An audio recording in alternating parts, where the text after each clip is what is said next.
En France, on entend souvent que les chômeurs seraient des assistés.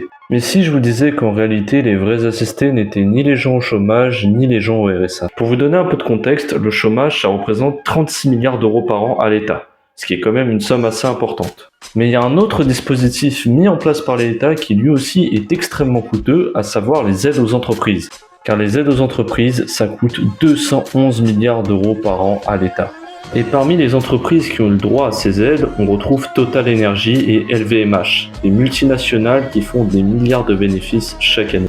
Et donc des entreprises qui n'ont clairement pas besoin de cet argent. Et ça, c'est sans oublier la fraude fiscale, parce qu'il faut savoir que la fraude fiscale en France, donc à savoir les milliardaires ou millionnaires qui partent à l'étranger pour esquiver les impôts, ça coûte entre 80 et 100 milliards d'euros par an à l'État. Et bizarrement, quand il s'agit de contrôler le chômage, il y a du monde, mais quand il s'agit de contrôler les effets des fiscaux, là, il n'y a plus personne. Sachant qu'en plus, l'État français a pris 12 milliards d'euros dans le budget qui était alloué au chômage. Si l'État n'avait pas pris l'argent, aujourd'hui, la caisse allouée au chômage serait excédentaire de 2 milliards d'euros. Et vous devez peut-être vous dire, mais pourquoi vous avez jamais entendu parler de ces chiffres alors que pourtant ils sont disponibles publiquement en faisant quelques recherches? Eh bien, pour le comprendre, il faut juste regarder à qui appartient les grands médias de ce pays. TF1 appartient à Martin Bouygues, propriétaire de Bouygues Télécom, lui-même milliardaire.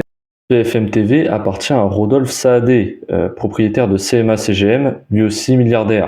CNews, Europe 1 et le JDD appartiennent à Vincent Bolloré, lui-même milliardaire aussi. Donc concrètement des gens qui n'ont aucun intérêt à ce que vous connaissiez ces chiffres. Donc si je pouvais vous donner ne serait-ce qu'un seul conseil, c'est informez-vous par vous-même.